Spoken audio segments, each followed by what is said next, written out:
जय श्री राम दोस्तों, आप सभी का फिर से स्वागत है एक और नई कथा के साथ। मैं भगवान से प्रार्थना करता हूँ कि आप और आपका परिवार हमेशा स्वस्थ रहे, मस्त रहे। आइए जानें अपने सनातन धर्म को और संस्कृति को।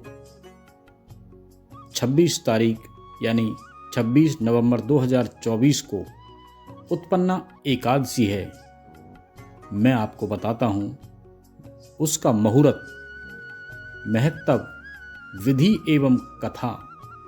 तो ध्यानपूर्वक सुने। पांचांग के अनुसार उत्पन्ना एकादशी का व्रत मार्गशीर्ष माह के कृष्ण पक्ष की एकादशी तिथि 26 नवंबर दिन मंगलवार को देर रात 1:01 से लेकर अगले दिन यानी 27 नवंबर दिन बुधवार को देर रात 3:47 तक रहेगी। ऐसे में उदया तिथि के अनुसार 26 नवंबर को ही उत्पन्ना एकादशी का व्रत किया जाएगा। वहीं व्रत का पारण 27 नवंबर को सूर्य उदय के उपरांत किया जा सकता है। पांचांग के अनुसार उत्पन्ना एकादशी पूजा का समय 26 नवंबर सुबह 11:47 से दोपहर 12:29 तक रहेगा। इस शुभ योग में करें भगवान श्री विष्णु की पूजा करने से शुभ फल की प्राप्ति होती है। हिंदू धर्म के अनुसार वर्ष भर में पड़ने वाली सभी एकादशियों का बहुत महत्व है, किंतु उत्पन्ना एकादशी का व्रत कुछ विशेष महत्व रखता है। मार्गशीर्ष मास के कृष्ण पक्ष की एकादशी को उत्पन्न एकादशी कहा जाता है। उत्पन्ना एकादशी के लाभ मैं आपको बताता हूँ। ऐसी मान्यता है कि उत्पन्ना एकादशी के दिन श्री विष्णु जी की पूजा करने और व्रत रखने से जातक के सभी पाप नष्ट हो जाते हैं और जातक को मोक्ष की प्राप्ति होती है। इस दिन किए गए दान पुण्य के कार्यों से साधक को कई गुना ज़्यादा शुभ फल मिलता है। इस दिन भगवान विष्णु जी के साथ माँ लक्ष्मी जी की भी पूजा की जाती है, जिससे वृत्ति पर विशेष कृपा बनी रहती है। आइए अब मैं आपको बताता हूँ उत्पन्ना एकादशी व्रत कथा। युधिष्ठिर जी ने भगवान श्री कृष्ण से कहा कि प्रभु, आपने समस्त एकादशियों के बारे में हमें बताया है, अब उत्पन्ना एकादशी के बारे में भी कृपा करके हमें बताएं। भगवान कहने लगे कि हे युधिष्ठिर, प्राचीन काल में एक राजा था जो बहुत ही बलवान था। उसने देवताओं पर भी आतंक मचा रखा था। उसका मुरे नामक घोर पराक्रमी पुत्र पैदा हुआ। उसकी इंद्रावती नाम की नगरी थी। वह बड़ा ही बलवान और भयानक था। उसे प्रचंड दैत्य ने इंद्र, आदित्य आदि सभी देवताओं को पराजित करके उनके राज्यों से भगा दिया। तब इंद्र सहित सभी देवताओं ने भयभीत होकर भगवान शिव से सारा वृतांत कहा। कैलाशपति ने उन्हें संसार के पालक भगवान विष्णु के पास जाने के लिए कहा और बताया कि विष्णु जी ही तुम्हारे सभी दुखों को दूर कर सकते हैं। ऐसा वचन सुनकर सभी देवता क्षीर सागर में पहुँचे।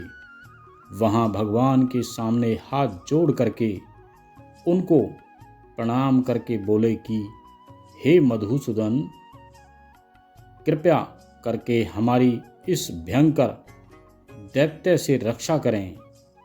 इस दैत्य से भयभीत होकर हम सब आपकी शरण में आए हैं। आप ही सबके पालनहार हैं। आप सर्वव्यापक हैं। भगवान, हमारी रक्षा करें। इस तरह से इंद्र के वचन सुनकर भगवान विष्णु कहने लगे कि मैं शीघ्र ही उस दैत्य का संहार करूंगा। भगवान ने भी उसकी भयानक गर्जना सुनी। उसे सुनकर भगवान ने उसे युद्ध के लिए ललकारा। उसकी सारी सेनाओं को उन्होंने अपने सर्प के बाण समान से भेद डाला। बहुत सारे दैत्य मारे गए। केवल मुरे ही बच रहा था। वह अभी भी भगवान के साथ युद्ध करता रहा। भगवान जो भी बाण चलाते थे वह उसके लिए पुष्प सा बन जाता था। कहते हैं कि युद्ध लगातार 10,000 वर्षों तक चला। ऐसा मानते हैं कि तब थक कर भगवान विष्णु बद्री का आश्रम चले गए। वहाँ हेमवती नाम की सुंदर गुफा थी। वह गुफा 12 योजन लंबी थी और उसका एक ही द्वार था।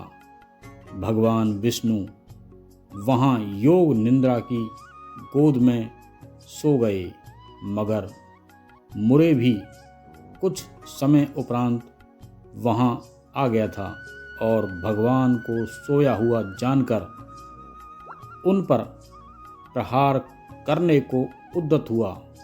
तभी भगवान के शरीर से उज्जवल कांति रूप वाली देवी प्रकट हुई। देवी ने रक्षाकरी का रूप धारण किया और मुरे को युद्ध के लिए ललकारा। भयंकर युद्ध हुआ। देवी ने उसे तत्काल मौत के घाट उतार दिया। जब श्री हरि योग निद्रा से उठे तो सब बातों को जानकर बहुत ही प्रसन्न हुए। उन्होंने देवी से कहा कि आपका जन्म एकादशी के दिन ही हुआ है, अतः आप उत्पन्ना एकादशी के नाम से समस्त विश्व में जानी जाएंगी। आपकी जो पूजा करेगा वही मेरी भी पूजा मानी जाएगी। जो आपके भक्त होंगे वही मेरे भी भक्त होंगे। तो अब जानते हैं उत्पन्ना एकादशी पूजन की विधि। उत्पन्ना एकादशी के दिन सुबह जल्दी उठकर स्नान करें और स्वच्छ वस्त्र धारण करें। भगवान विष्णु का ध्यान करें और व्रत का संकल्प लें। इसके बाद पूरे दिन उपवास करें। साथ ही विष्णु सहस्त्र नाम का पाठ करें। अगले दिन द्वादशी को ब्राह्मणों को भोजन कराकर व्रत खोलें। धार्मिक मान्यताओं के अनुसार उत्पन्ना एकादशी व्रत आध्यात्मिक साधना और भगवान विष्णु की कृपा पाने का अद्भुत माध्यम है। यह व्रत न केवल पापों का नाश करता है बल्कि जीवन में शांति और समृद्धि का आगमन करता है। जो भी साधक इस व्रत को विधि पूर्वक और भक्ति के साथ करता है उसे विष्णु लोक की प्राप्ति होती है। बुरे कर्म करने वाले पापी व दुष्ट व्यक्तियों की संगत से सदैव बचना चाहिए। जाने अनजाने हुई गलतियों के लिए श्री हरि से क्षमा मांगनी चाहिए। इन सभी को करने से जीवन में सुख, शांति व समृद्धि बनी रहती है। एकादशी तिथि के अवसर पर की गई गौ सेवा का फल अक्षय होता है। गौ माता की सेवा से ही गोपाल हमारे श्री कृष्ण भगवान प्रसन्न होते हैं एवं पितृदेव तृप्त होते हैं। अति दुर्लभ त्रिस्पर्शा एकादशी तिथि के अवसर पर यथासंभव गौ सेवा करके पुण्य लाभ अर्जित करें। तो दोस्तों, मैं आशा करता हूँ कि आपको ये कहानी बहुत ही अच्छी लगी होगी।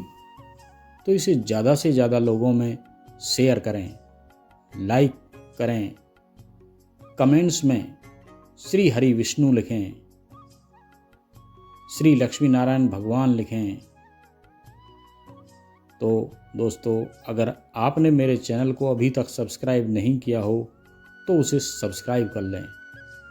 तो फिर मिलते हैं एक और नई कथा के साथ। जब तक के लिए जय श्री राम।